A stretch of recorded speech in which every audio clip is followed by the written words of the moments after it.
Salut les gars, on se retrouve pour une toute nouvelle vidéo. Aujourd'hui, on va parler de Benatia et de sa carrière à l'OM, entre guillemets, de sa carrière de directeur sportif de l'OM. Pourquoi on va parler de ça? Parce que potentiellement, on peut être sur un départ de sa part de l'OM. Il pourrait partir cet été de l'OM. Donc, on va en parler, on va dire pourquoi, on va voir qui a sorti cette info. Est-ce que elle est plausible? Est-ce que c'est mieux pour l'OM qu'il parte? Ou est-ce que c'est moins bien? Bon, en tout cas, peu importe si c'est mieux ou moins bien, nous on s'en fout, on est un peu extérieur à ça, mais c'est bien d'en parler. Donc c'est La Provence, le journal La Provence qui a sorti l'information. Mehdi Benatia pourrait quitter l'OM cet été. La relation entre l'actuel directeur sportif et le président du club phocéen, Pablo Longoria, se serait nettement dégradée. Le vestiaire marseillais, lui, remettrait en cause la gestion et la communication de Mehdi Benatia. Alors oui, on sait que Benatia est un directeur sportif avec avec de très grosses sorties médiatiques. Euh, ses communications, que ce soit dans les médias ou autres, fait souvent parler. Souvent, il vient prendre la parole, ce qui peut être intéressant quand même pour un directeur sportif d'un gros club quand même français. Mais voilà, apparemment, ça titille un peu du côté des joueurs, parce qu'évidemment, il dit pas forcément des trucs très très cool des fois. Donc, ça fait partie des raisons pourquoi je pense pas mal de joueurs aimeraient le voir partir. Aussi du fait qu'apparemment, il y a une info aussi qui est sortie comme quoi il fliquerait de plus en plus les joueurs. Ils se sentiraient un peu oppressés par lui, par tous les protocoles qui sont mis en place, parce que il voudrait vraiment une ambiance beaucoup plus professionnelle. Donc ça, pareil, c'était sorti dans les médias il y a quelques heures, voire jours, je sais plus. En tout cas, ce qu'il y a à dire, c'est Benatia. Ça va être très intéressant de voir s'il va rester ou pas, s'il va partir cet été, parce que qui va prendre sa place? C'est la question aussi. Est-ce que c'est vraiment le problème à l'OM? Je ne pense pas, personnellement. Je pense surtout que le problème à l'OM, pardon, c'est plus la gestion des joueurs, de leurs compétences. Je pense que les joueurs ne donnent pas vraiment leur max pour ce club-là. Nous, ça nous arrange, hein, je ne vais pas vous mentir, le 5-0, on l'a bien mangé, on l'a, on l'a savouré, on était là, chaque but, on le croquait, on le mâchait pendant des minutes et des minutes, limite des heures. Vraiment, je suis encore tout émoustillé de cette victoire 5-0 qu'on leur a infligée. Euh, mais c'était très cool à voir. Mais ça peut emmener un départ prématuré de Mehdi Benatia et potentiellement aussi de Roberto De Zerbi. Ça, on en parlera dans une prochaine vidéo quand il y aura un peu plus d'infos qui seront sorties sur lui. Mais on sait que Roberto De Zerbi aussi, de son côté, ça commence à être un peu la crise parce qu'on sait que le lendemain du Classico, donc déjà les joueurs ont dormi apparemment au centre d'entraînement. Et le lendemain, ils ont fait une séance d'entraînement totalement basique. Pas en mode décrassage, pas en mode. Tu sais, tu connais les séances d'après gros match, c'est toujours un décrassage, un truc comme ça.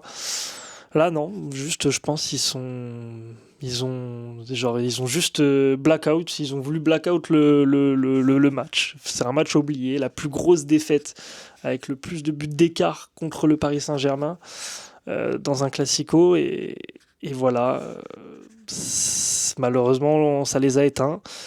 Je pense que ça va les marquer un peu parce que l'Inter, on a vu que l'Inter se mangeait 5-0. Alors évidemment, c'est un match important pour l'OM, ce match contre le PSG, mais c'est pas une finale de LDC, tu vois ce que je veux dire? Même si c'est le classico, c'est très important, mais je pense que ça résonne pas autant qu'une finale de LDC, par exemple, que l'Inter a subi avec un 5-0, tu vois. Je pense que l'impact émotionnel n'est pas le même. Ce n'est que mon avis. En tout cas, je pense que ça va quand même leur laisser des traces. À mon humble avis, c'est pas Mehdi Benatia de partir, ou pas que, en tout cas. Je pense, par exemple, à Balerdi, qui, je pense, a fait son temps du côté de l'OM. Il a eu pas mal de chance. Déjà, en plus, c'est lui qui a le brassard. Ça n'a aucun sens. Le mec est fébrile, mais tellement fébrile. Tu ne comprends pas. Alors oui, le brassard n'est pas sur la fébrilité. Il est plus sur le fait d'haranguer les troupes, d'être le patron du vestiaire, etc. Mais pareil, il n'est pas là pour faire ça. Donc quel intérêt à Balerdi de lui donner le rôle de capitaine, lui donner le brassard, aucun intérêt.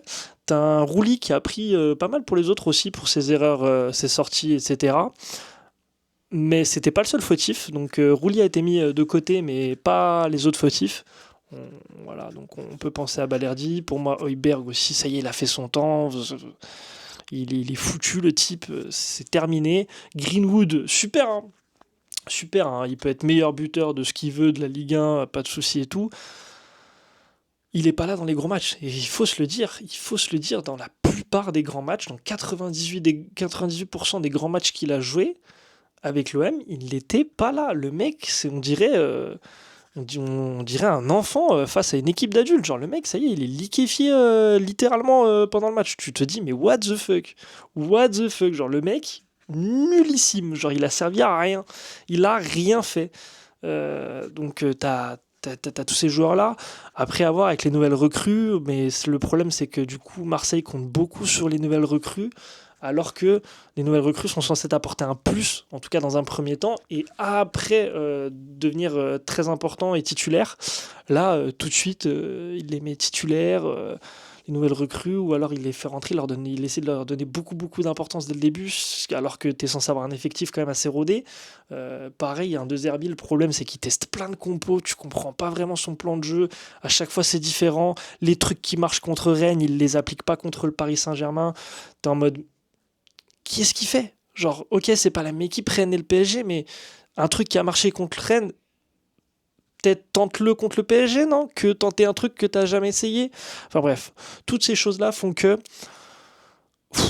force à vous les Marseillais. Nous, on se régale en tout cas. On est là, on mange le petit popcorn le matin, on se réveille. Petite nouvelle info, Roberto De Zerbi sur le départ, la crise à Marseille, Benatia, boudé par ses joueurs, nanani nanana, Benatia, embrouille, Pablo Longoria. Les gars, nous, on graille, on graille, on graille, on graille et on kiffe. Mais en tout cas, voilà, c'est important de revenir là-dessus. Dites-moi ce que vous en pensez en commentaire. S'il y a des Marseillais qui regardent, évidemment, dites-moi ce que vous en pensez, parce que votre avis m'intéresse quand même, hein, même si on rigole, on se vanne, etc. Les avis m'intéressent quand même pas mal. Voilà, surtout vous serez sûrement mieux placé que moi pour en parler. Je ne suis pas non plus un grand suiveur des actualités de l'Olympique de Marseille. Mais donc voilà, assez intéressant d'avoir votre avis là-dessus. En tout cas, n'hésitez pas à lâcher un petit like, à vous abonner. Moi, je vous dis à très bientôt pour une prochaine vidéo et on se dit à très vite.